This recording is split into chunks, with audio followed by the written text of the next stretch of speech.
All right, folks, welcome. This is a series a lot of people are going to click with excitement here in Titans League Season 3.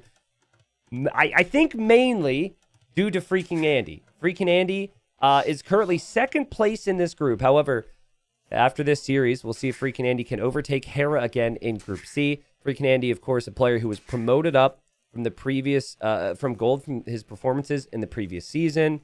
He beat Jordan. He beat Hera. He beat Lan. He has Ganji now to play.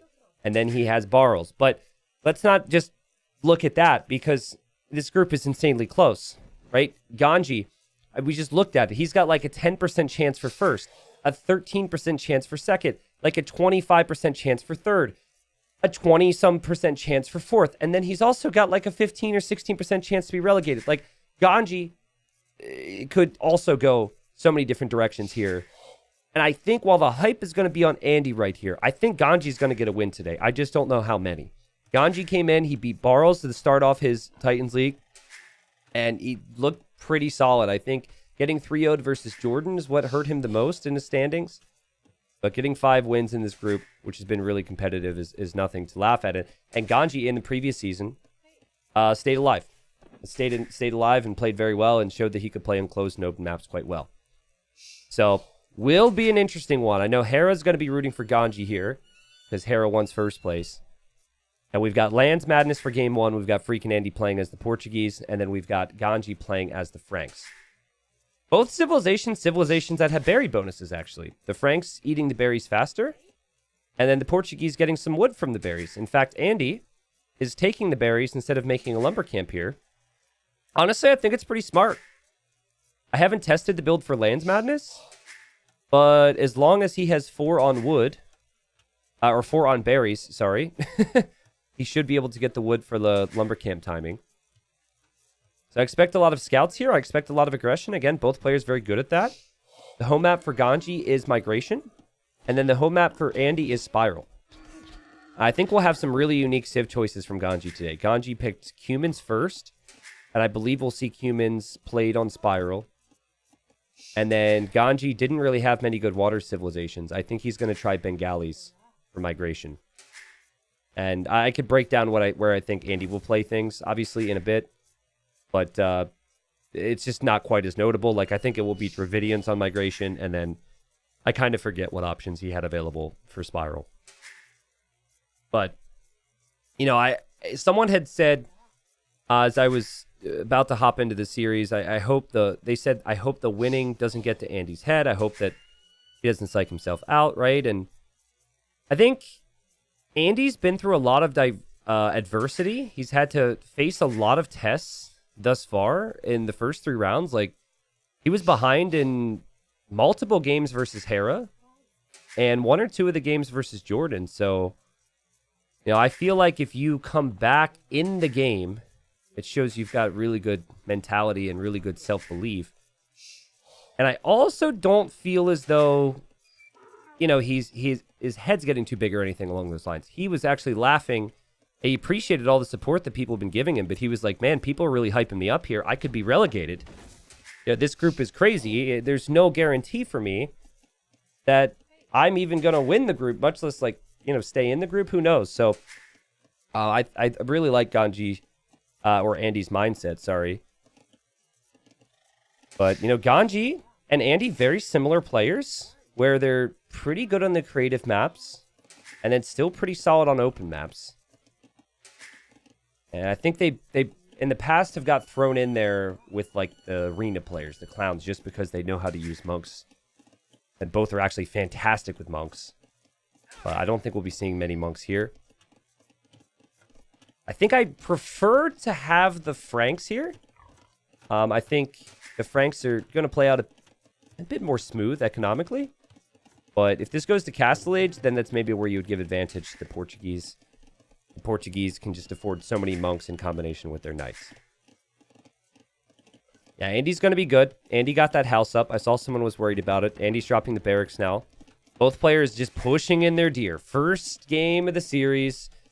Feels like everybody and their mother's going scouts here. So it's just going right into the scout build. Super smooth. And I can't blame them too much. On other maps, I'd say you need to scout your opponent, but it's literally just a scout map. Unless your name is Daniel. Daniel did go Incas at one point. And he went for Eagle Scouts and Skirmishers and Spearmen. Just kind of fun. Daniel, of course, in Group A, which I'm excited to see more of as well. Stable goes up for Andy. I want to check Res Collected right now. Res Collected, higher for Andy.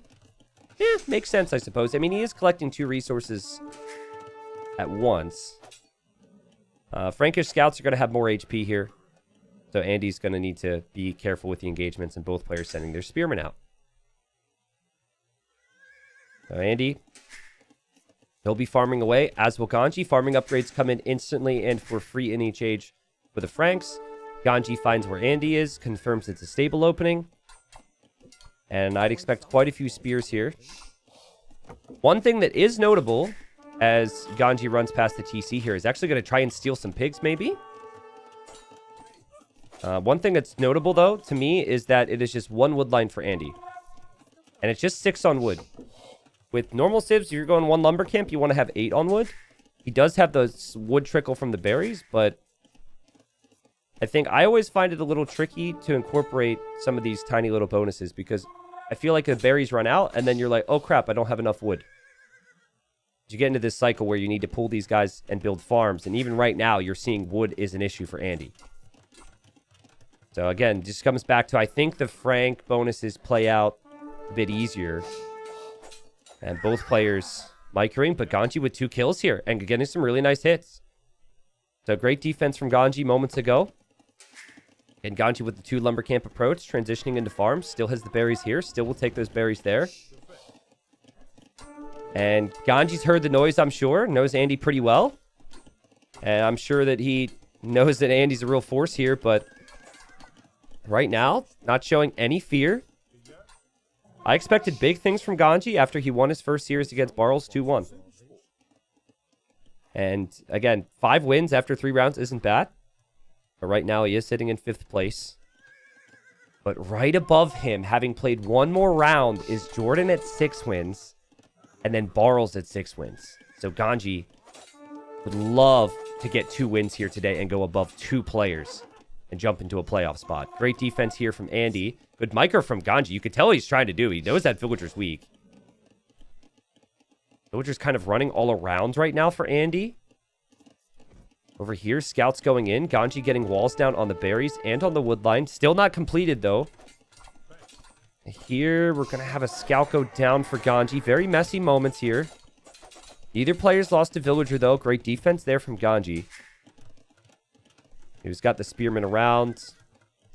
And Andy just looping by. And yeah, Ganji just got housed, or was about to get housed temporarily. So he's just got to scramble up that house. Pretty crazy how many Spearmen are out from both and kind of where they're positioned right now.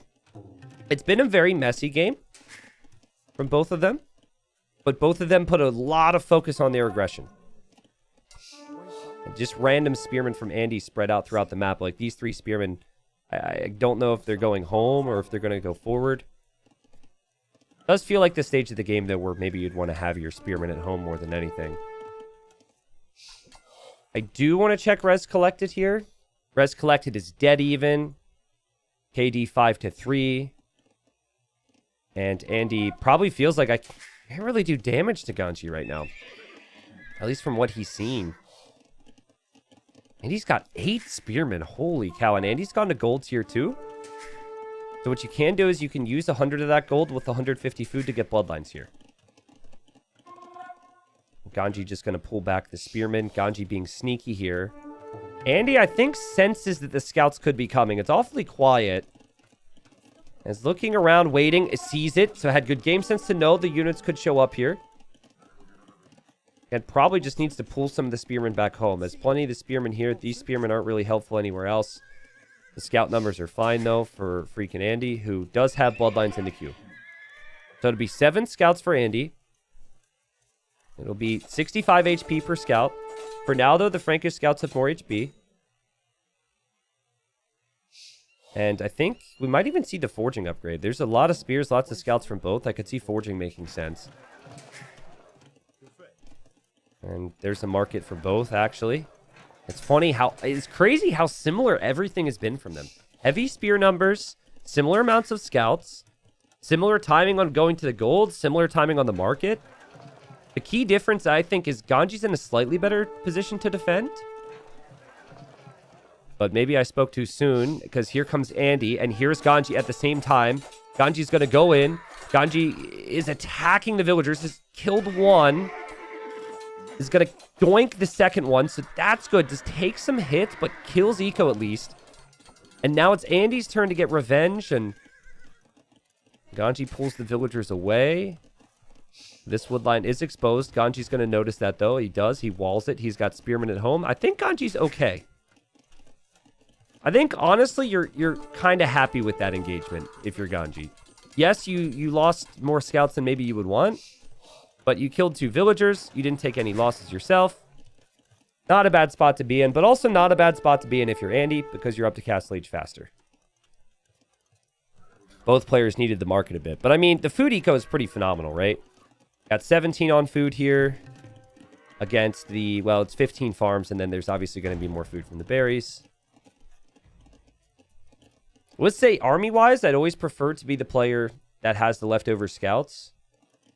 Upgrade those scouts to light cav. That's definitely something Andy's going to do, because Andy's continuing to make more scouts. And then again, at the same time, I like the positions for Ganji defensively with the amount of spears that are out. You can't full wall to the edge on this map, but I like this. Like, this makes it more difficult for Andy to find damage. And Ganji will know he might need a few more spear, or at least he needs to consider the pikeman upgrade. Because he just saw those scouts again from Andy, and there's quite a few of them here. So it's probably going to be just a couple knights from Ganji, and then... Oh, look at this micro. Beautiful micro here. I think he's just going to go pike defense and boom. He's got so many spears out at the moment. Yeah, Andy sold his stone, so he won't have the stone to drop a town center, but you could just buy it back. Yep. That's what players tend to do. Use the market again. Use it once, use it twice, use it thrice. Use it all the time. But they've got pretty good eco balance, so they don't really need it. As now the spearmen being split up right now, kind of an issue. And Ganji doesn't click the pikeman upgrade just yet. Does drop a TC here on the gold, near the wood. Not a bad spot.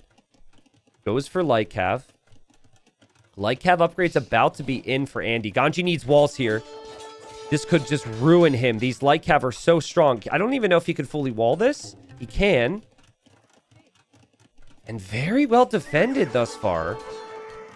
Still could lose some villagers here, but it just always feels like Ganji's got just enough in defense. Obviously, second TC is going to go up. We also have the second TC here from Andy. And oh boy, these guys are good, guys. These players are fantastic. And both of them could be relegated. And they could both go to the playoffs. They could both also get first place. Coming in with 5 wins here, Ganji gets a sweep against Andy. Which, prior to all of Titans League Season 3, you wouldn't have said was the craziest thing ever. I think... With how Andy's been playing, people would be very surprised by it, but even still, he would go up to second place. And then his final series against Hera could decide who goes first. I love the hype that Andy's been receiving, but Ganji looking in a better spot right now in this game. He's got 3 TCs. He doesn't have as much army, but it's going to be kind of awkward for Andy to use his army at the moment. Because you just see town centers and you don't really know where you can go with the pikemen. I think he's just realized I can't use pikemen offensively here. I just have to try and find pickoffs and use the pikemen at home in case there's a counterattack. And would like to see the third TC at some point for Andy, as he will be falling further and further behind economically. There's an overchop here for Ganji. Ganji, woodline's exposed. Ganji doesn't see it, and the light cav are in. And this is kind of an issue with the defensive play, right? You sit at home, and you're bound to have some openings here, though not as bad as it could have been, actually. Ganji, actually, with the quick walls here, knew the villager would die. He's going to trap the light cav, and this would be huge if Ganji can kill the light cav because of this. What a play from Ganji. So loses 2 villagers instead of like 8. and then kills all the light cav. That's impressive work there from Ganji. And that's just in the moment recognition of that villager's going to die anyways. Let's make sure I take something from the enemy with me. And I like the town watch upgrade. I'm pretty sure he did it because of that. He's like, I should have known about that a bit earlier. And oh, hold on a second. Hold on a second. Andy says it's my turn. It's my turn. And did you see that trap? I need to see this again, actually. These guys are so good. So the Knights... What in the world? So the Knights loop in, right? Ganji's looking for a counterattack. Andy's running away. And watch this game damage control. Gate, house, house. And then Ganji goes, oh no, I'm trapped. I will get those units converted. I need to delete the Knights.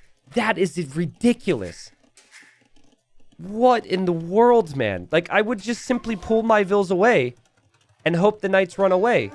That's not even something that crosses my mind there. Ridiculous plays all around as we now have Andy dropping the Palisades, and this game is dead even. We've got 85 population for Ganji, 82 population for Andy. A bit more offense from Ganji at the moment as he kills the monk with the light cav. But exciting times, man, in this group. And I mean, I'm just pumped because I feel like these players have gotten better since this format was introduced a year and a half ago, right? Like, coming up from gold, both of them. Ganji staying in plat in the previous season. Now looking like a god here against Andy, who came up from gold for this season. Like, this is the whole point. And they will both look at, you know, they will have looked at each other in the group prior to this whole thing happening, as they're both at 91 population. And they would have said, I need to get wins against that guy. That's one of my best chances. And here they are. They're both playing phenomenal Age of Empires. So, kind of tricky for me to say who's winning right now. Res Collected's probably dead even. I like how Ganji's being active with the light cav. And we've seen a couple monks picked off, and could maybe even pick off a monk here. You probably just click the light cav around the map.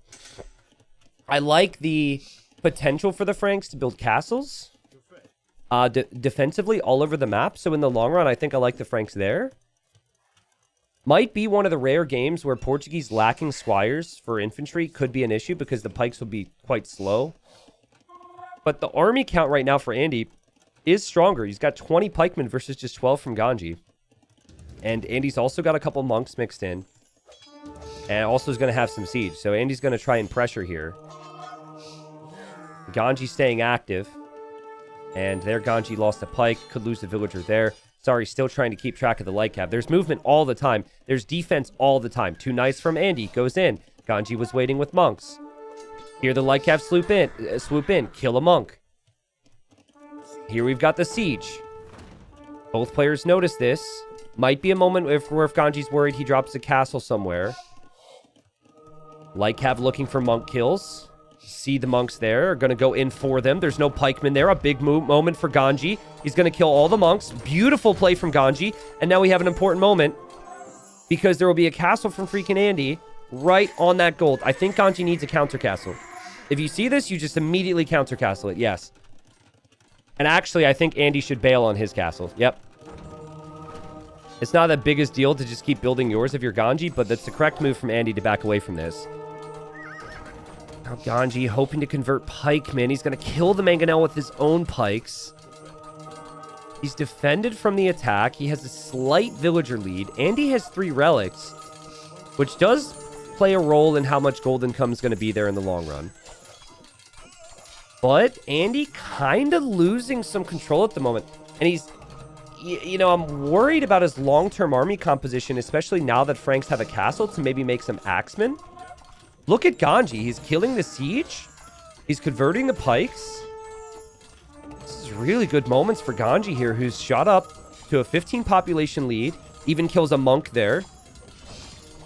And Andy's going to try and pressure this in the Imperial Age. Andy now dropping a castle here. And he's got really good focus over gold, right? There's gold here, and then his opponent's castle's here. So Imp makes sense. And Ganji, he must have sensed the score drop, or just felt like it makes sense when you both got castles in the middle. And he just uses the market and clicks up himself. Amazing game sense. Amazing sense from Andy to build this castle. Incredible sense from Ganji to know that he needs to do a similar thing here. Okay, so I am really curious, though. Where is gold being mined right now? Here for Andy. Here as well. He doesn't have a lot of vision elsewhere. For Ganji, he's got gold back here, which is going to be fine. He's got gold here as well. So he actually has a lot more on gold. And he's also outposting the sides to get vision in this area. Now, both players should maybe be doing that. But I'm just not seeing a ton of gold income right now for Andy. So it's probably going to be more so like Pikeman Trebuchet as his option. And obviously, maybe some gunpowder would make sense. Like additional gunpowder if there's so much infantry. Little counterattack from Ganji. The game is incredibly close. But he's got the lead at least in terms of his eco at the moment. Honestly, with the relics collected for Andy, though, the res collected is probably really close. Andy will defend this right now. And Andy is still very exposed in this area, right? And we have Ganji making a defensive castle on the flank. Andy was over here, pushed all the villagers off of gold, killed a villager or two, and Ganji's reacted. And now it's Ganji's turn to also try and raid again. This is so fun right now. I love the movement from Ganji, though, to try and raid when Andy doesn't have castles at home. But I also love how Andy's consistently forcing the issue with these organ guns and these pikemen. That Lightcap just moonwalked right through the whole group. No Treb yet from FreakinAndy. It's a little bit of a surprise to me. But he might be very focused on the fights and actually is going to buy another castle here, I think. He sold stone. What happened? He's got 32 on stone. Something's going on. Because Andy's trying to balance things out at the moment. Must have just thought I need stone and transferred villagers to stone everywhere. Oh, no. Okay, so there's just a lot of the villagers that were over here went to stone. But Ganji's gone for chemistry, something that Andy has not done. And Ganji doesn't really have an answer to this right now until chemistry comes in. So he's trying to do what he can from the sides. The outposting is so important. He's finding vulnerabilities at Andy's base, even though Andy's pushing him. And Andy, still no trebuchets. He's got one on the way, though. He's actually going to lose these organ guns to a treb. It's actually pretty smart thinking from Ganji to just use that. Now can I check res collected? Res collected, FreakinAndy's ahead? Not ahead in food and gold, though. It's just wood and stone, actually. Obviously, things are pretty close there. Halb upgrade is in, so Cav is not really the strongest option for Ganji in the main fight. But he is going to be going gunpowder. And he's got 4 ranges to produce the hand cannons. The hand cannons should be pretty good against all of this. Love the value that Andy's gotten from the organ guns, though. I wouldn't have thought to make organ guns. It feels like just a couple of them have accomplished so much. So Ganji's game plan now is raid the sides with Lightcap and continue to expand with castles away from the middle. And then hold the middle with my gunpowder. That's the thought process. He's behind in population. Andy, hoping to expand here to get vision, will be found by the Lightcap.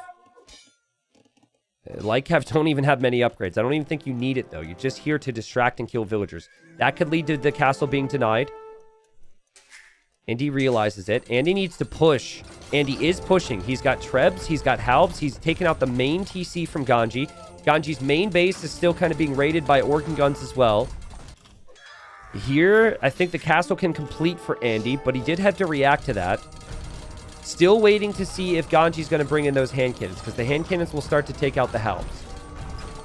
The Eco KT is 14 to 14. They both have about 120 villagers. And again, Ganji using trebs against organ guns, something that players just never really do, but I think is really resourceful. And the castle for Andy's actually going to go down here. So I'm looking at armies, and it's just straight halb right now for Andy. And the food eco is kind of rough for both of them, right? So it's going to be tough to get any tech switches in. I'm wondering how many organ guns Andy can mass. He might need to stay on the organ guns from the other castles that he has. I feel like the hand cannons have done an amazing job at holding the position. Here we have farms expanding. Kind of funny. Knowing Andy is going to try and steal a farm or something there. Organ guns have to back away from the trebs, which is a weird statement. And then the hand cannons here will clear up these halbs. Andy's using this time to stabilize his economy really well. He's got 3 relics, guys. He knows he needs to pay attention here. He's done a lot of damage here with this. That is a wasted trebuchet for Ganji. And yeah, the hand cannons are out, but they can only really... They're so slow, right? They can only really be in one spot, and Andy's in so many good positions. You know what I think would be sick for Andy right now? Cavalier. Your opponent hasn't gone Pike in a really long time. As weird as it sounds, I actually think going for Cav against Franks here would be awesome. This halb is going to add up. Andy's organs have done enough to hold off the hand cannons. Again, not really a matchup like gunpowder v gunpowder. I see that frequently. Andy's getting some raids in over here with halbs, as Ganji's castles are going to start to fall in this area. Of course, as I say that, there's a trebuchet here from Ganji. And yeah, honestly, I guess the organs are able to hold against the hand cannons. They have more HP. Oh, man, this is so rough for Ganji right now, guys. Like, how are you supposed to macro when you've got so many siege units to pay attention to? He has to defend this castle, and then he has to push this castle. And both players have, like, no stone, which is actually pretty wild. They're both buying it. Or at least they should buy it if they haven't already. Bombard cannon for Ganji gets found.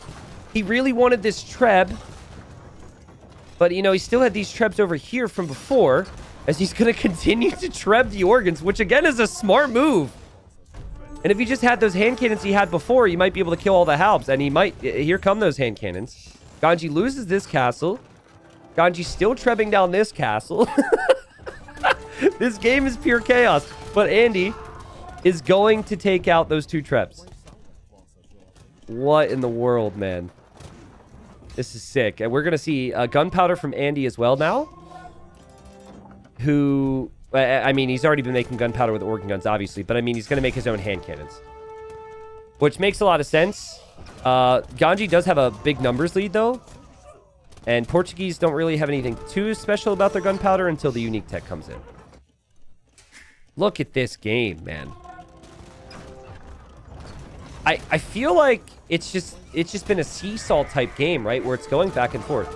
I understand that Andy is he's taken out more castles than he's lost.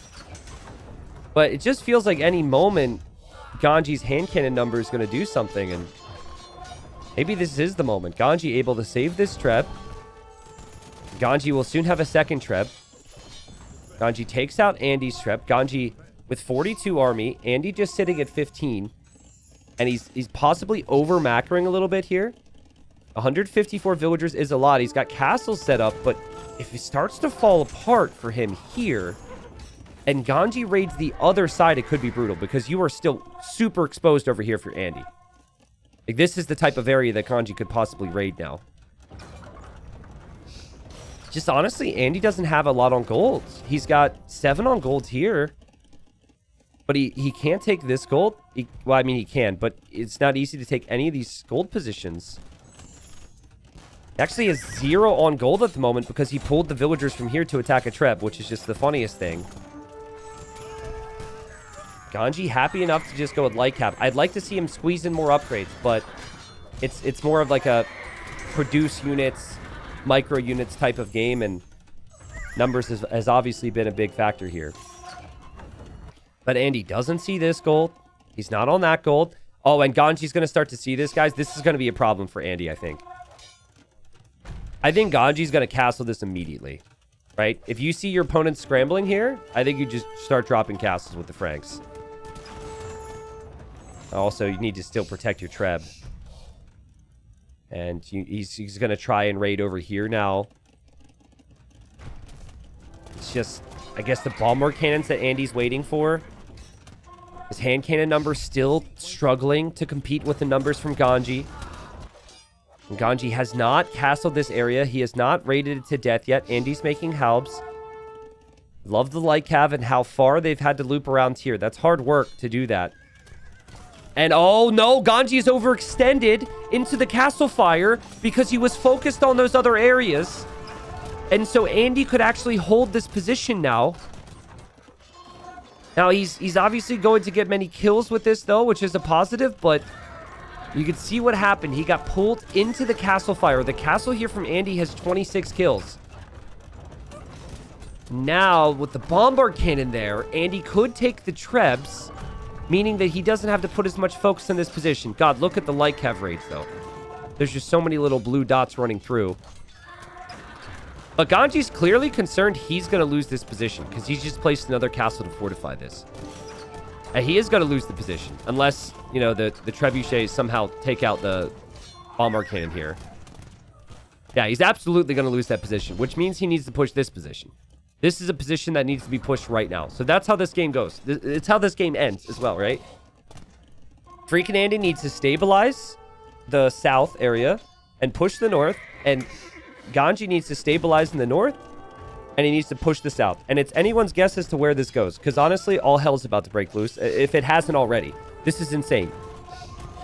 I think the key is actually bombard cannons in defense. Or even your trebs in defense. You need something in these... in like this location to snipe any of the siege that Andy's going to be pushing with if you're Ganji. And you need similar things if you're Andy. Andy has actually shifted his siege. This is actually pretty smart. I think I would have just gone for the chaos play and probably just like died miserably. He's just going to shift his bomber cannons over here.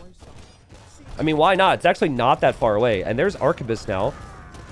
So his gunpowder is going to be affected by ballistics. Still doesn't have the numbers of gunpowder compared to Ganji. Still doesn't have the amount on food compared to Ganji. Ganji just runs over here with his hand cannons. Ganji kills one of the bombard cannons. He's going to kill the next one as well. There's still going to be a treb and one more cannon. Here's another treb getting attacked by villagers on that side. But the bombard cannons are going to go down. And the population for Ganji is ridiculous. He's got 150 vills, 50 on food, 40 on gold. And he's got more army as well. If you can have a 30 eco lead while also having more army, you'll take that every day. FreakinAndy's falling apart.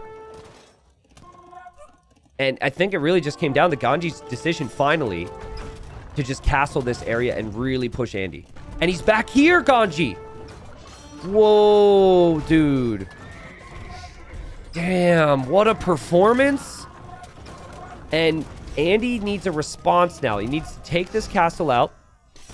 Looks like he's about to do that. He needs to somehow keep this castle up at the same time in an ideal world. That's not going to happen. That castle falls. This castle will fall right around the same time. Maybe. There is a light cav there. No way. No way. No way. Ganji's going to keep it up. Ganji's going to keep it up. The treble's unprotected. Andy's falling apart. Andy is falling apart. The hand cannons are here to protect the trebs from villagers this time. And then gunpowder could still go this direction from Ganji. And then he still has this. And now Andy's base is wide open. Andy's going to have no castles in his eco soon. And Ganji can just fully raid him to death. Dang, what a game. Again, things are not... There is zero foregone conclusions in this group beyond the fact that poor land will be relegated. Everything else is kind of possible.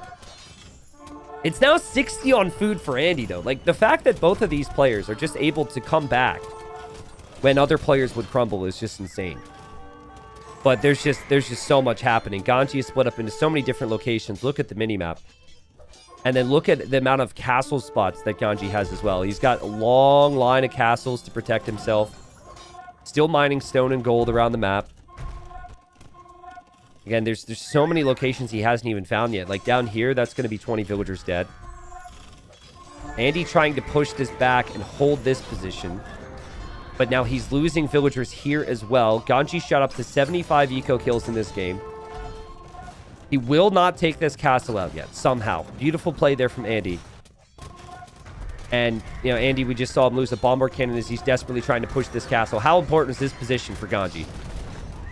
The golds that are behind this, that, you know, having the middle of the map, having such a free entry into the opponent's economy from this position has been massive from him.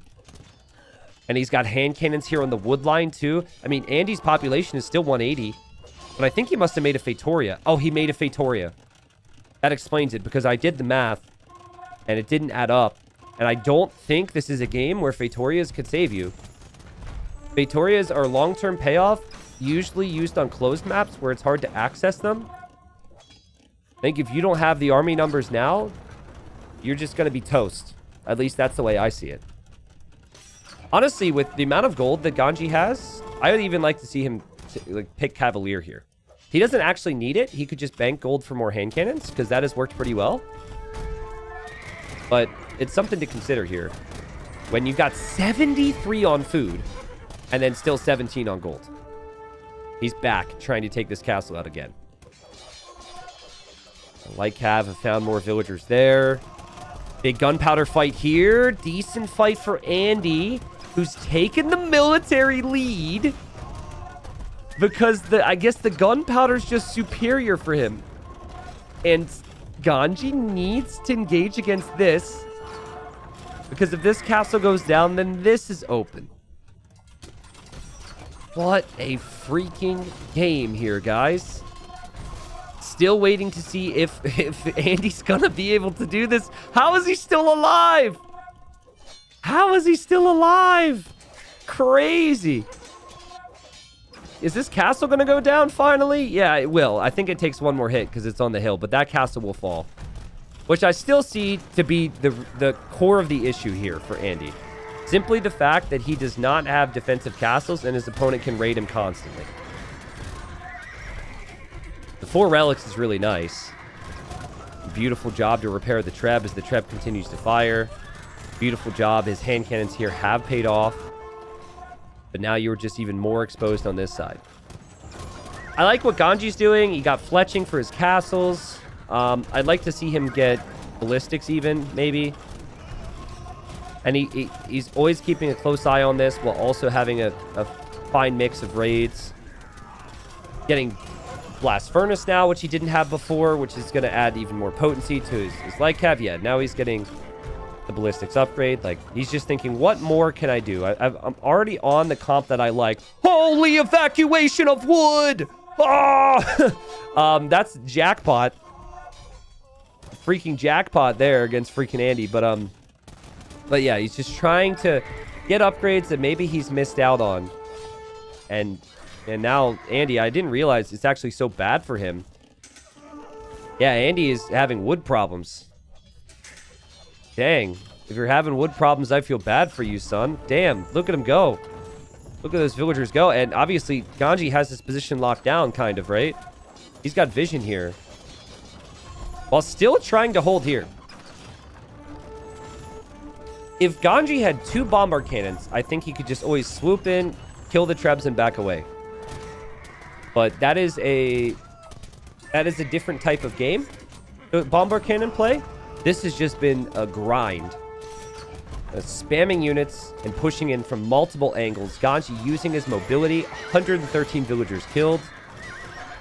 And I don't see the Fatoria in the back being enough for Andy. He's just getting hit from all angles. His Pops is one, he's in a good spot, right? Because he's at 180, but he's going to lose another castle here. He's going to lose his 4 relics. He still hasn't taken Ganji out in the middle of the map. Ganji has sunk 1,000+ stone into repairing this castle, I'm sure. But he's got his Trebs just hoping to get those hits. Castle down for Andy. Did Ganji see the Fatoria? He did see the Fatoria.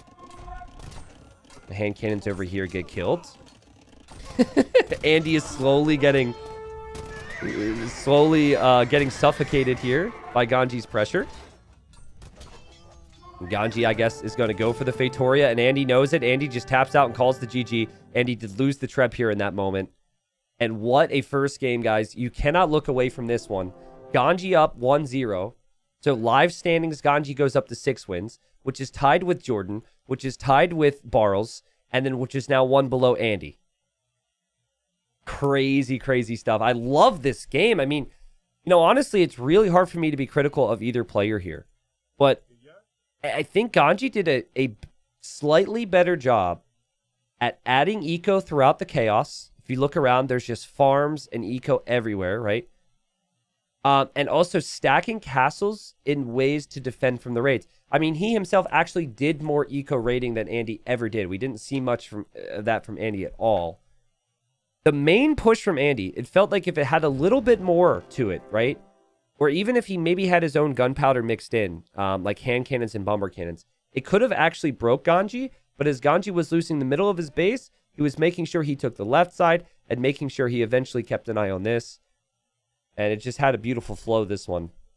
Rez collected 48,000 food for Ganji, 23,000 gold. And Andy was all over the wood and the stone, but just didn't quite have the army comp sorted. And, you know, I feel like, you know, Andy could have maybe had the same exact army composition where he went hand cannons and light cav, and then they have similar strengths. But obviously, when he went for the middle push approach, he wasn't able to think about the expanding as much. Because he went forward castle and went to push the middle. 4K gold from the relics there for Andy. Makes next game very interesting now, the fact that Ganji won this first one. And I'm happy now that I gave the intro that I did for this guy, because Ganji is a serious competitor, and Ganji is just as good as Andy on his day. So, exciting times for him, and we'll see what Andy has in his home map next. But that was a true Lands Madness game. Just quality stuff. All right, so after a ridiculous first game, we're now find ourselves at game number 2, and this is FreakinAndy's home map. Now, what's exciting about this is Ganji's picked humans, which at one point, if you were following me when I was casting gold, was 5-0 undefeated on this map, which is Spiral.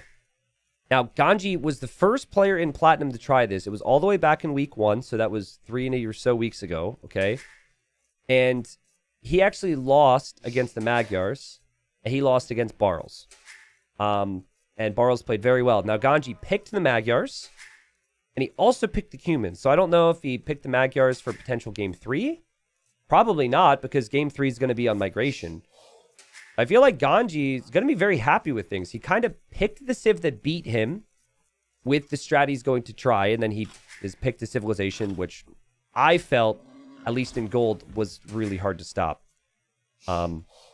He's gone for the humans, and the idea is to go for the second TC on the berry area with a lot of feudal age army. Now, player scouts encounter each other here. Ganji actually wandered over to the enemy's berry area. Feels very weird to say berry area. Berry area. It just like all morphs together as one word. And they're going to fight over the cow and the sheep here. I'm sure Andy's going to go in here and hope that Ganji's not paying attention. They both have 30 HP. It's actually a really big deal. If either player were to lose their scout here, it would be horrible.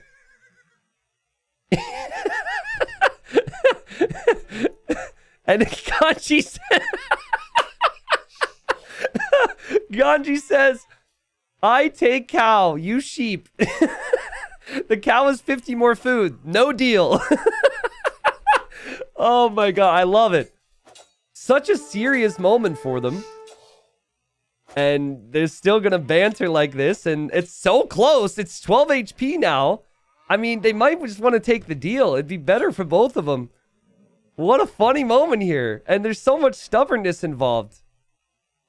Andy has not responded, all right? And Andy is docking, which is important for this game. He's docking pretty early as well. He just added his first fishing ship. And okay, Andy's like, I'm going to get him. And okay, now the animals are free. Now the scouts are still attacking. It's still very close. Only one player can win these fights. And wait, Ganji's trying to steal the sheep and the cow. And he's splitting them up. He's like, okay, well, if he finds one, he won't get them both. And okay, well, now Andy gets the cow. But now Ganji gets the cow. And now Andy sees this. And Andy gets a hit. There's no way that Ganji's next hit can kill Andy here. Because it is 3 base attack for a scout in Dark Age. And even with the hill, you wouldn't do enough damage to do 6 HP of damage. So Ganji needs to get home. But so far, Ganji has won the race to the cow and the sheep. And I think Andy didn't do the math. So I think that he feels as though a downhill hit there from Ganji could kill him. And they go their separate ways. Wow. Okay. So, you know, what I didn't get to point out there is that what Andy has done here with the Lithuanians is he went to wood quite early so he could get the dock up faster. So he's already on 3 fishing ships. So the idea is, since you start with more wood with Lithuanians, you then, did I say start with more wood? If you start with more food, you don't need as much food collection underneath the TC to keep villager production rolling. So you go to wood earlier. And this is kind of funny. Andy's just going to stroll over to this area now, and he is going to steal this cow and this sheep. So all is fair. Now, Ganji should have known this would be over here because of how the map is laid out. And he brought a Vil, which is a little unique. I don't know what this Vil would have accomplished, but will he be able to chase down the sheep and the cow? Of course, he knows it's probably with Andy right now.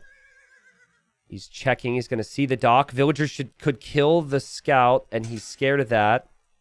And he's missing the sheep and the cow. I mean, ultimately, not the biggest deal, but it is helpful to have that. That's 250 food. But this villager being here right now is different than what I've seen before. Ganji sends quite a few villagers to wood. And Ganji is just going to sit here and eat the deer. And now we have a Vil from Andy. Okay, so I think Andy is going to dock this. We saw a game. It's actually, I think, the only other time we had seen it. If you're not counting Ganji and Barrows, of course, which I already talked about. But Veleza against Draken. Veleza was Byzantines, and he felt like the weakness of the Cuman play was that they would lose their fish if they go for the second TC play. And that was something that players had really adapted. And so, you know, Ganji's hoping to still make some army here and eventually make the TC in this area. And FreakinAndy's looking for it. And, you know, at the end of the day, like, unfortunately for Ganji, you just don't have the resources to compete here. And I like the build-up here from Andy. Now, what's fascinating is Andy, well, who actually got really badly housed here, so he's like, holy population cap. 40 seconds of TC idle time because he got housed badly. But what's fascinating is he hasn't gone for a barracks and a stable, so he hasn't actually gone for a feudal age army. And Ganji was building up towards spear defense against scouts. So the spear defense doesn't offer a ton right now. So it's just, I don't know, it's just an interesting type of game. I love this map so much. The first fishing ship starting to be attacked here for Ganji. The second TC's on the way up for Ganji. And Ganji drafted pretty heavily for this, which makes the game 1 victory all the more important. Because the pick number 1 and pick number 2 for Ganji were civilizations that would normally be played on this map. A little bit of blocking there from Ganji, which is impressive. Happy to sacrifice a fishing ship to win the war there. Andy going to repair. I'm sure both players will repair. There's still 2 villagers here for Ganji to do so. And, you know, the fishing situation is disrupted. Like, it's going to be impossible for you to take this food, it feels like. You still have a little bit left here. But when you're up against the Cumans, you're just terrified. As there's no gold for Ganji. He can't repair his ship. He didn't build up for this, guys. He did not build up for this at all. He didn't go to gold at all. So now he's going to lose his fish. But yeah, when you're up against the Cumans, what you're terrified of is being in feudal age yourself for too long. Because their feudal age will just be superior. There's not that much fish, though. It's true, but it's all about eco units, right? So even though Ganji has had 2 TCs... It took investment into those TCs, right? And the eco count is similar now. That's kind of the idea behind it. The fishing ships do pay off if you... and actually, a fishing ship got killed there by spearmen. I think 2 fishing ships actually got killed by spearmen. What a play from Ganji. The fishing ships will eventually pay off. But I do not say the fishing approach has really done as much here because you've got... You've got 500 food of shorefish, and then you have 250 food of deep fish there. So the fact that Ganji can't freely take, that's a pretty big deal. So Ganji's going to wall up at home. as he just churns out villagers. What makes this second TC so strong is also the location of it. It's on food. It's not like you're just waiting for farms. Now, you can farm at home, but then you also have... Oh, he's even bringing in a boar he didn't take. Dang. I didn't notice that. But yeah, he's going to have the berries and he's going to have the deer. And behind this, Andy thinking about Castle Age, but the clock is ticking here for the player that, at least stats-wise, was slight favorite to win the group coming into this series. You've got Hera at 9 wins after 4 rounds. This is the 4th round for Andy and for Ganji. And if Ganji wins the next 2 games, he goes up to 8th place, so 1 win behind Hera, and then he plays Hera in the final round. If Andy were to, let's say, win the next 2 games and come back in this series and win this 2-1 like he did versus Hera and like he did versus Jordan, then Andy would tie Hera in wins, but he would be beating Hera on the tiebreak. Andy on the way to Castle Age with a whole bunch of spears. These guys are everywhere. And the eco count for Ganji just flying, but he's still in Feudal Age.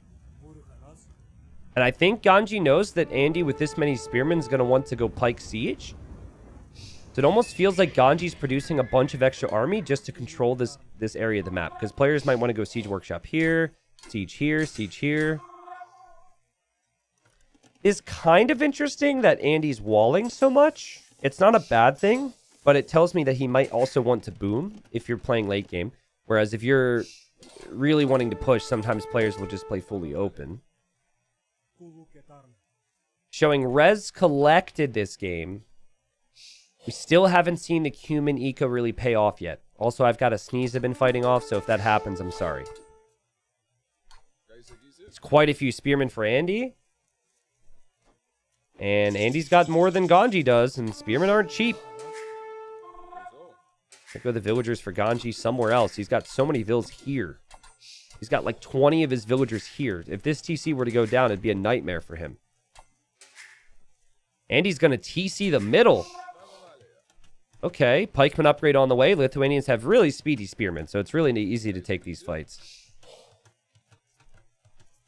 And, Ganji, he's trying a strategy that, again, was working super well in gold. It worked 5 times in a row. Beat really good players. Beat players like Nikov. Ganji goes for the villager snipe. Nope, doesn't get it. Starts to lose a bunch of spearmen here, but yeah, it's like maybe players have figured this out and their test games are maybe platinum players are just able to punish this a little bit more. I mean, the food eco for Ganji's abysmal. Like, he's just now adding farms here. The balance is not here, guys. The balance is not what you would want it to be. He's never going to click up. Oh man, I didn't realize just how brutal it was. But like 12 on food? That's just 33 on wood? This is not it.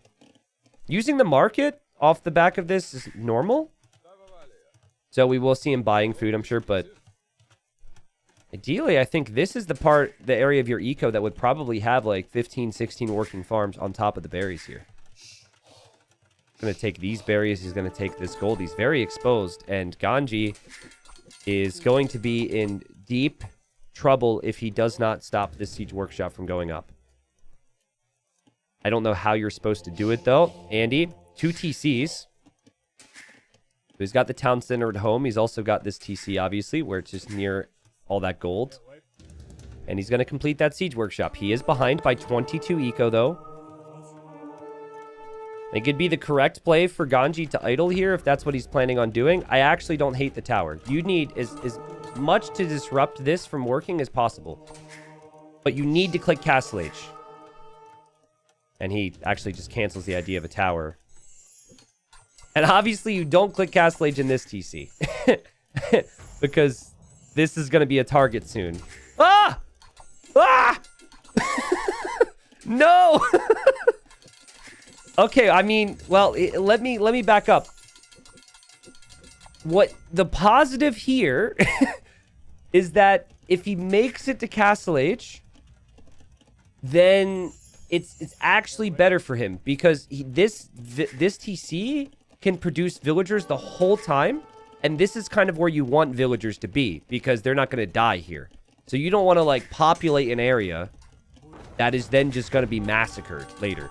So it might be calculated from Ganji with that in mind.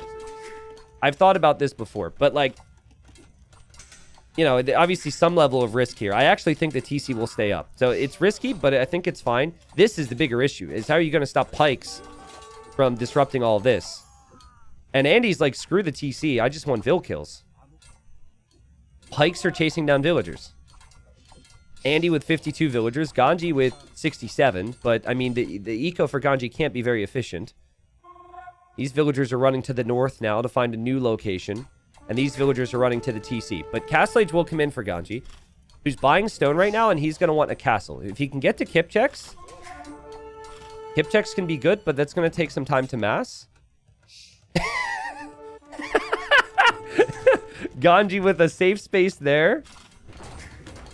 I mean, let's give Ganji some credit. He only lost 6 eco this game, and fishing ships were part of that.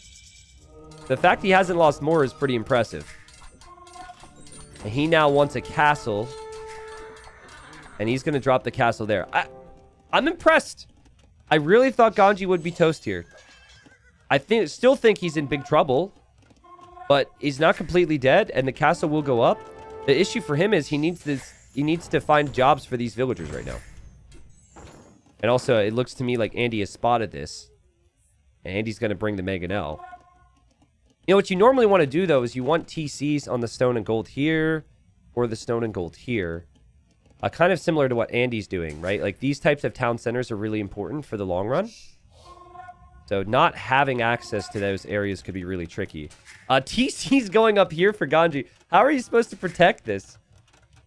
It kind of makes sense. I mean, the TC is the protection, I guess, for the villagers. And TC's going to go up. Obviously, it's going to be a target, and you can't really take resources easily, because then the Mangonel can hit you. But yeah, all things considered, I think that Ganji's decision to go for the Castle Age TC here was really smart. But I'm going to guess that he just kind of just clicked up to Imp and didn't think about it too much, but maybe I'm not giving him enough credit.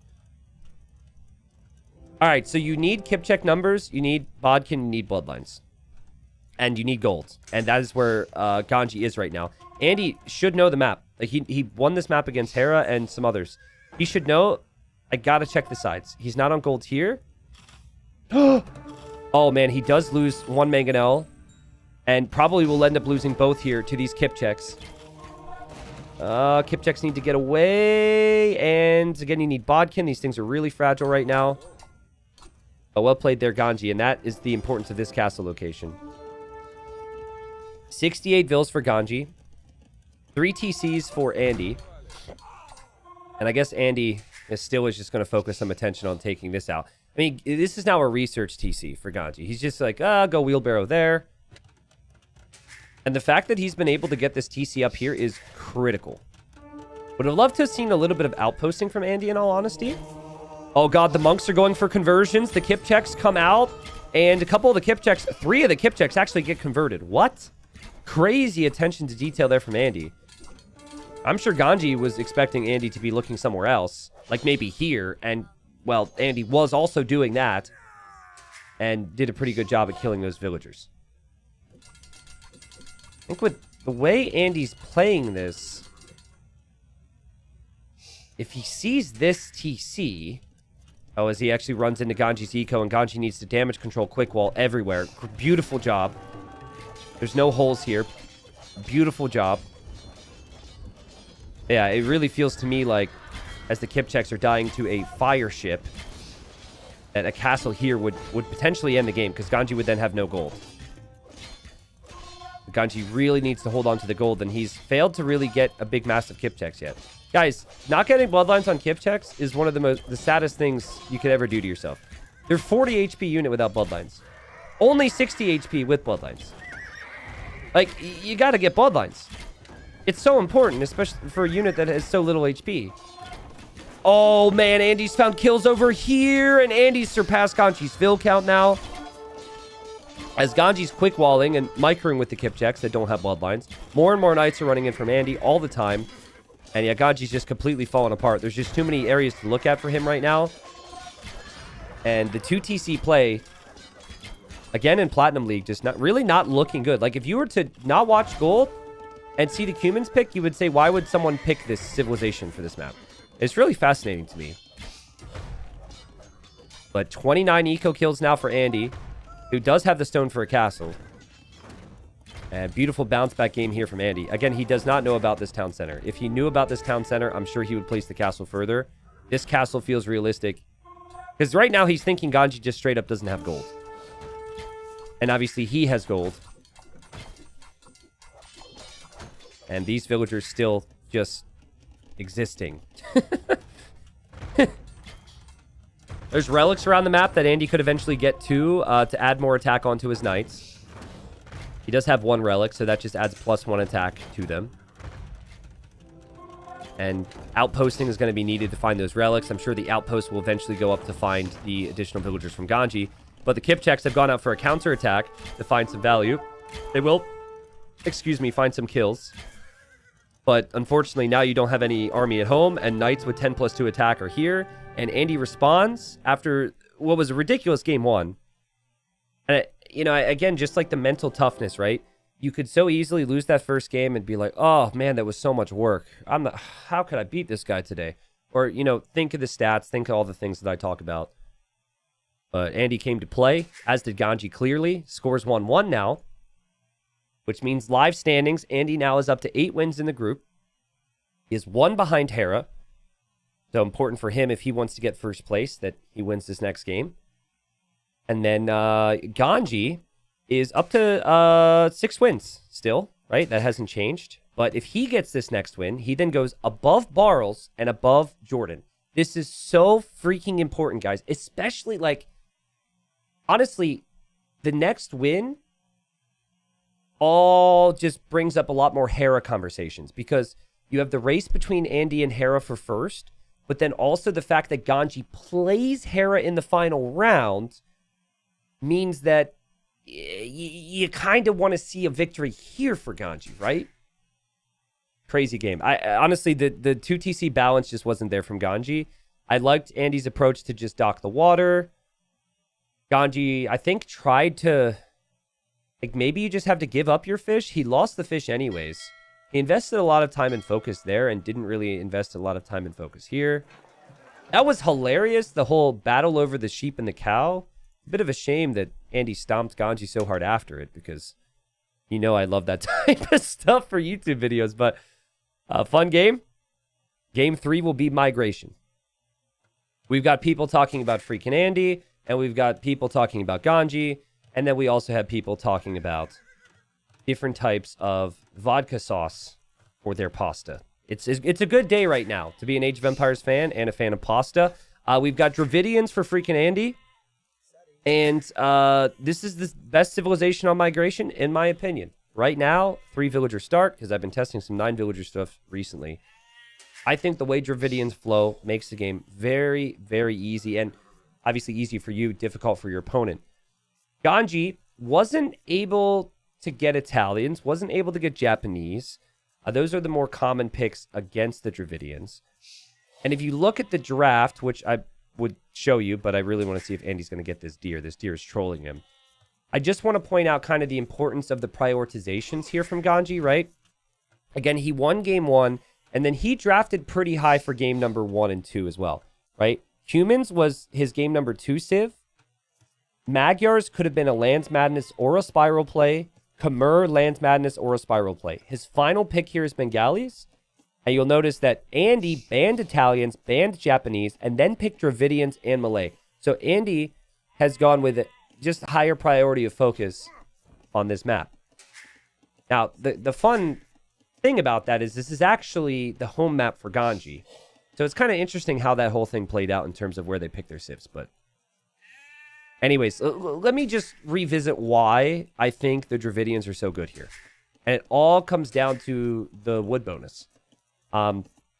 Obviously, yes, if you build a dock, it gives you pop space, which is really nice too. And that helps. And yes, your fishing ships carry more food, which is also very helpful. But honestly, it's just the plus 200 wood when you get to feudal, and then it's the plus 200 wood when you get to castle. Players are usually going fast castle here, and that extra wood means either more navy, or if you're going for similar amounts of navy, you then have buildings in the middle, like barracks and stable, right? Either way you look at it, Andy is going to have more wood available to spend for control, whether that's water or land. That is the best way to break it down, and control is just so critical here. Now, the Bengalis, they get plus 2 villagers when you get to the next age, or more specifically, out of each TC when they get to the next age. And then their ships also regenerate. And in Fire Ship Wars, the regenerating is really nice, because you just have to back away for, let's say you're losing the fight by 5 to 10 HP. You just back away for a little bit, and instead of having to run all the way home to repair a ship, you could actually just turn around again. You'll have the lead in HP, and then the opponent has to go home. And then just think about how you play this game, right? You're focused in the middle. You're focused on all this crazy stuff. And you don't want to be repairing ships. It's like the most annoying thing once you've got 15, 20 ships. Players just really don't do it. So if your ships are passively healing and regenerating, that's actually huge. And you know, the other thing I'll bring up there, again, it's a fast castle map, so obviously the Dravidians quickly get the plus 200 wood in feudal. They also quickly then get the plus 200 wood in castle. That's also plus 2 vills for Ganji. So it's really solid. And not to mention that Bengali monks are insanely strong. We oftentimes see monks as an option for the middle. So, yeah, it's a 5th pick. Yeah, I think Italians, Japanese are probably a bit better than Bengalis. But Bengalis are not like a wild card pick here. They've been picked in other tournaments in the past as well. And I think I like the pick for Ganji here. T90, take notes from the build from Andy. Remember, you're feeling a bit lost in the practice matches. Well, remember, the practice matches were a 9-vil start. So I was testing 9-vil start, and it's actually a little different in how you build it up. Don't you worry, man. I've got this build down for the 3-vil start. It's no question on how to do it, but the 9-vil start's a bit different because everything... I mean, you've got 6 more villagers, and there's more tweaks to make. You end up advancing up through the next stage a little bit faster and all that. So, I am foreseeing a barracks and stable from Andy. I think that what has impressed me the most is the barracks and stable addition with the Dravidians. Also, if the opponent's ships are regenerating, there's a risk in trying to just win the out-and-out Navy battle. Ganji should know that his opponent has the potential for the scouts. So my expectation here from Ganji is you don't want to try and play the barracks and stable battle because you can't afford it as much. There's a weakness. You spend that wood there, you're then going to be behind on water.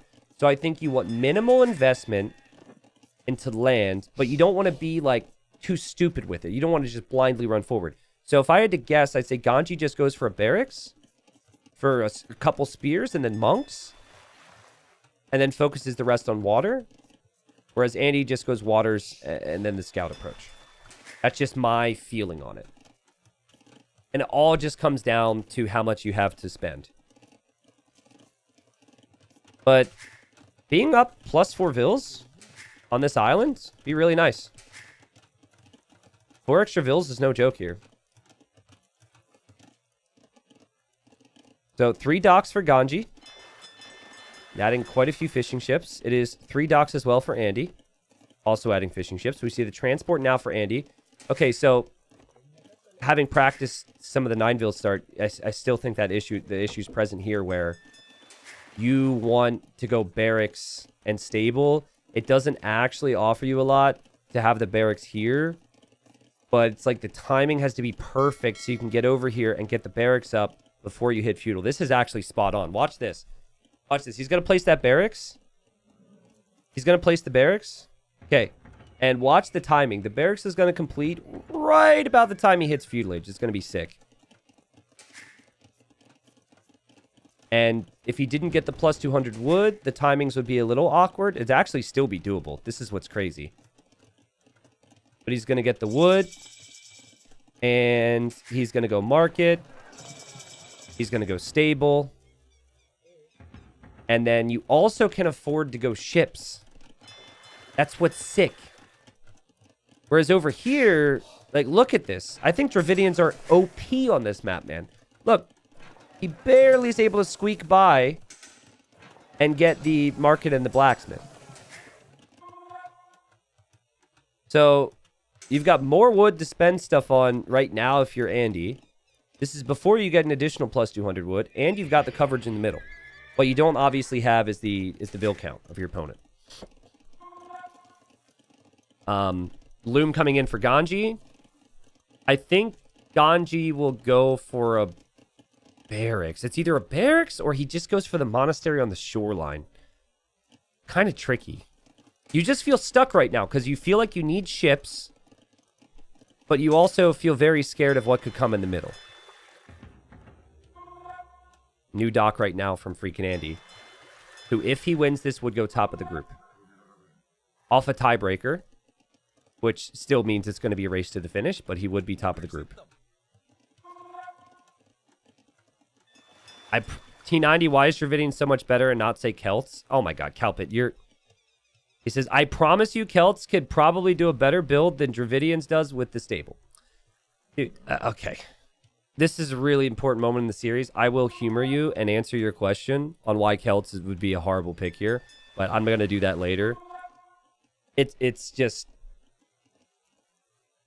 We could handle that a bit later, okay?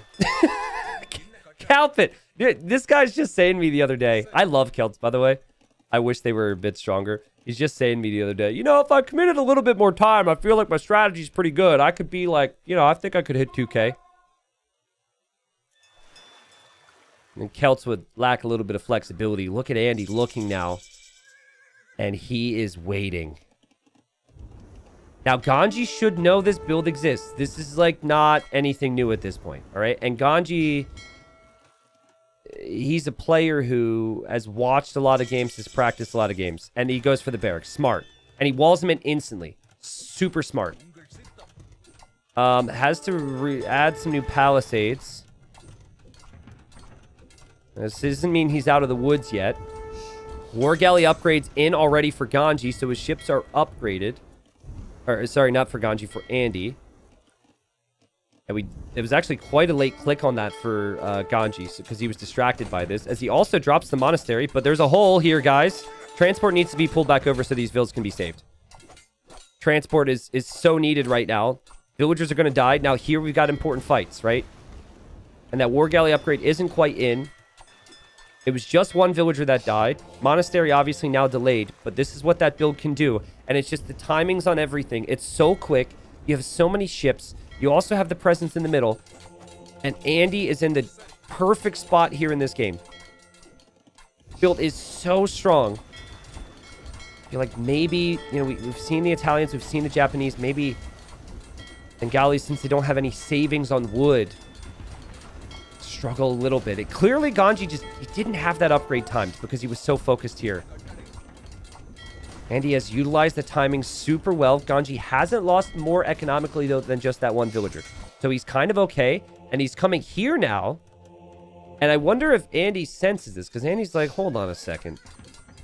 He hasn't shown me anything yet. Big fights, obviously. Big demo as well there from Andy. And you can tell Ganji just realized that happened as he falls back. And here goes Ganji trying to get an additional dock, and Andy just spotted that vill, I think. No, he also spotted the monasteries. Maybe he spotted both. I don't know. Ganji with quick walls that need to happen. Beautiful quick walls from Ganji. I mean, he's really making his opponent fight for it. Here he can defend, actually. I think so. There's a lot of weak ships. One demo, and suddenly Andy's down 5 or 6 ships here. And again, the fires regenning is really nice. It's just a lot of pressure on Ganji right now, and it's really easy to make mistakes because of that.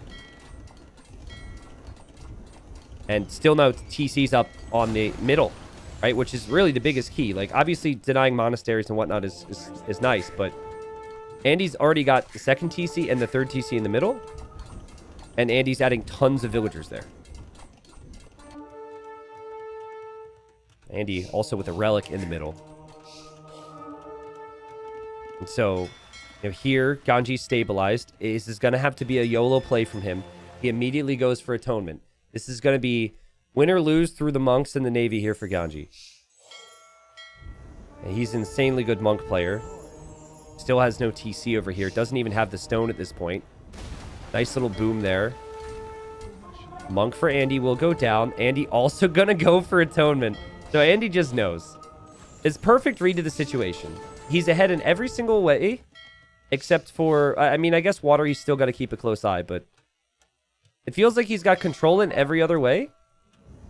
And then he sees desperate monastery attempts from his opponent. Atonement means you can convert enemy monks.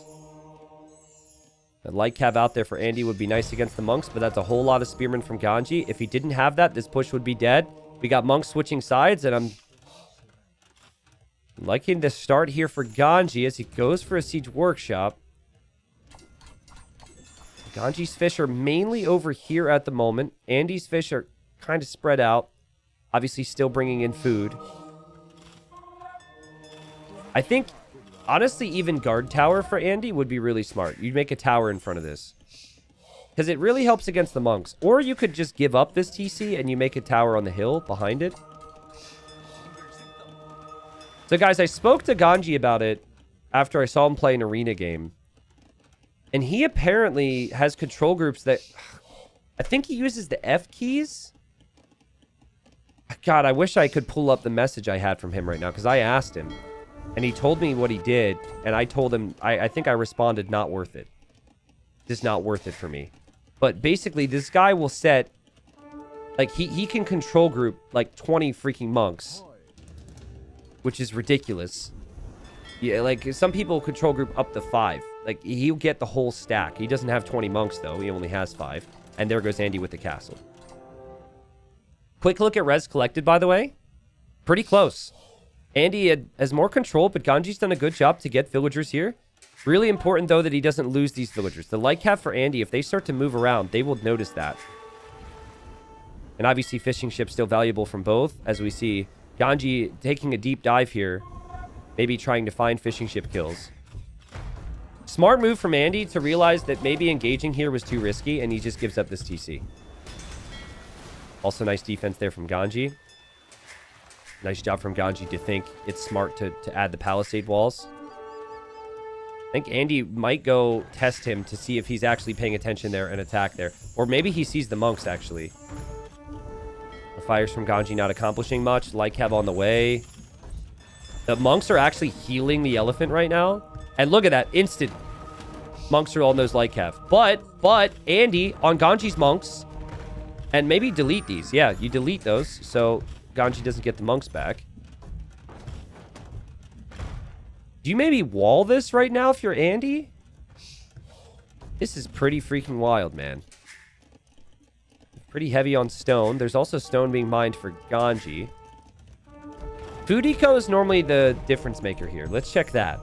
A lot more food for Andy. And a lot more gold. Clearly, the balance hasn't necessarily been there for Ganji. Because Ganji's got a lot more wood. And the eco lead's ridiculous. I just realized 88 eco versus 63.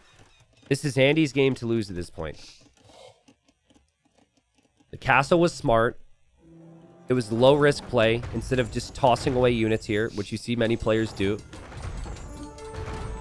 Ganji kills a couple of his own spears, which isn't going to help his cause. And Andy, I think you just drop the next castle here if you think the siege push is going to circle over and you don't have a stop to it. Or you could be a big baller and you could transport and drop the castle on Ganji's island, but that's a good way to throw a game. This could still get out of hand here. Eco KD 8-0 for Andy, by the way. Did find some fishing ship kills on Ganji then. And he still could actually still win water. I'm really concerned for Andy. I thought he recognized he couldn't contest this. And it felt like a second castle would have been good, but now I don't know where he can place the castle. And guys, this is so important right now for Andy, who doesn't have sanctity on his monks, and his monks are going down to the siege. The light cav are looping in on the other side. The pikemen are in perfect position to protect it. What on earth is this fight? We've got Bengali monks, which are really strong. And the engagement's actually pretty good for Ganji, I think. You try and explain it. Go ahead.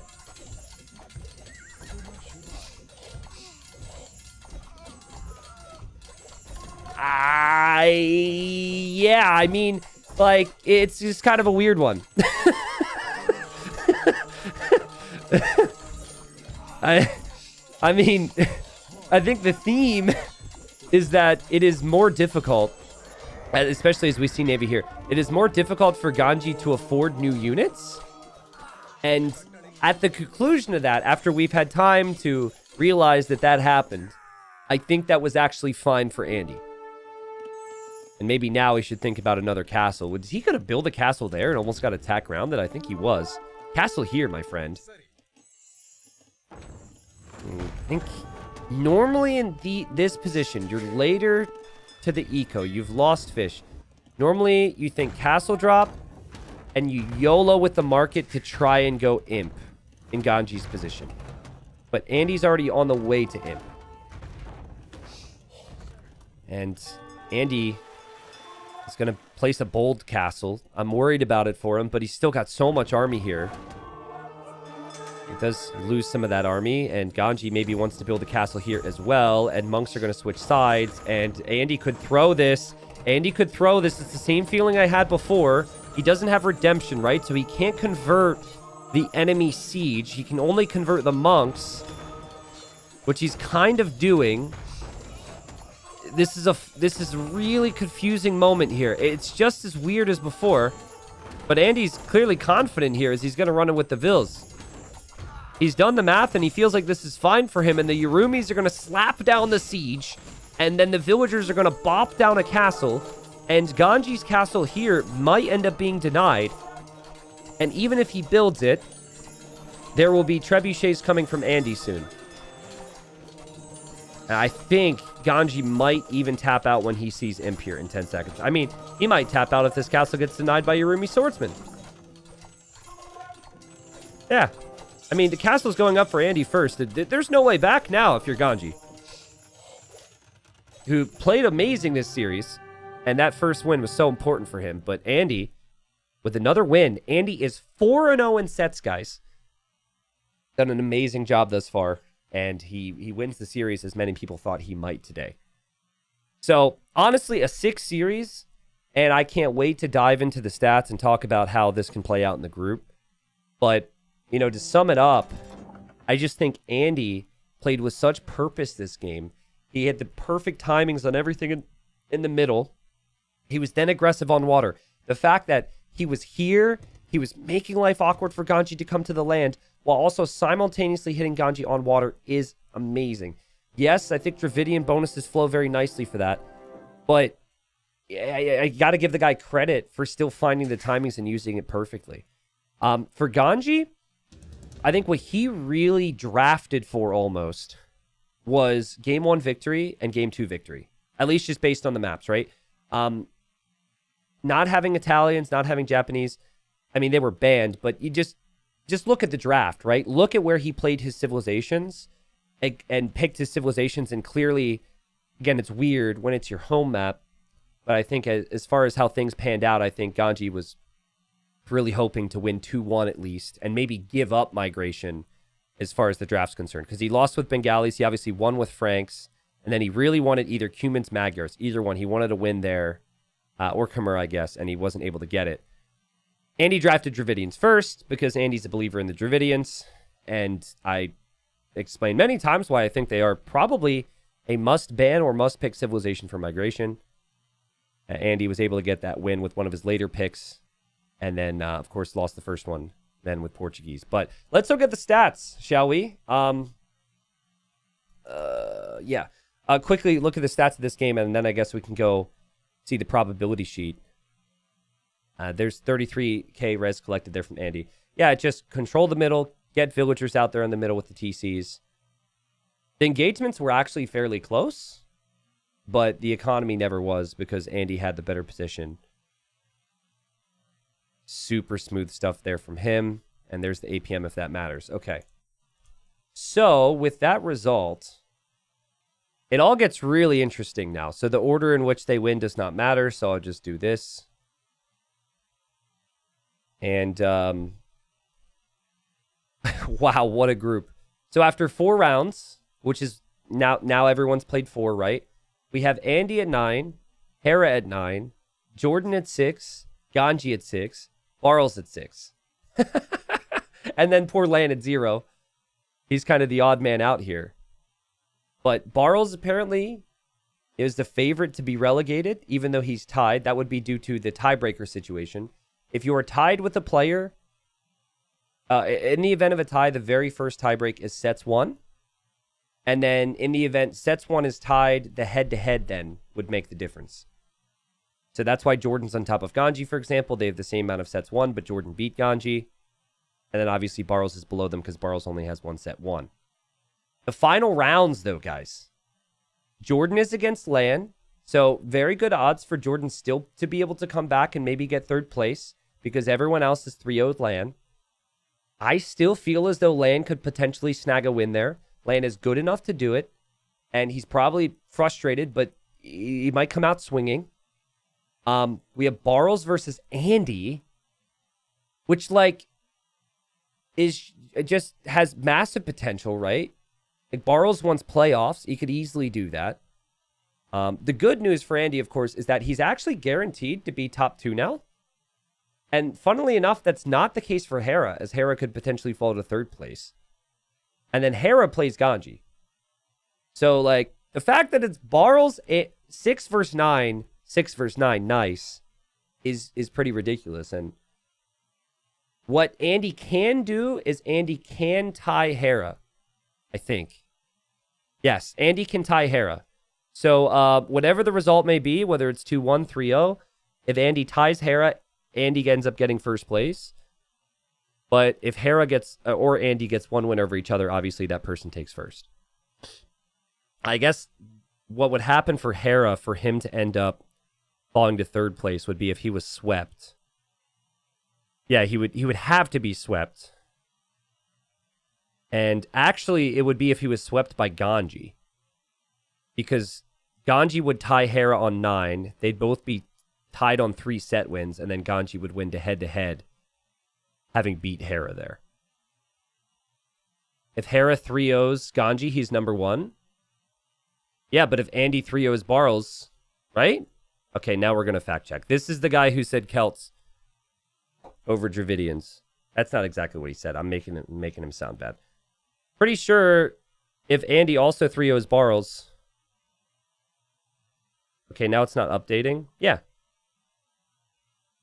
Exactly. So, I mean, at that point, set 1. But yeah, so basically, Hera and Andy, if they tie, Andy goes above Hera in the final round. If they don't tie, obviously, whoever has the most wins there gets up getting 1st. Now, this is a little bit iffy at the moment. This was just added to the site today. And this hasn't been updated. But I guess, like, live standings as things would look, it would be... Yeah, I mean, this hasn't been updated at all, actually, because it's not even Viper first in Group D. It would be Leary here, Viper here, Andy here, Hera here, which would put Hera in the same bracket as Leary, for example. So, like, all these big names are going to want 1st place.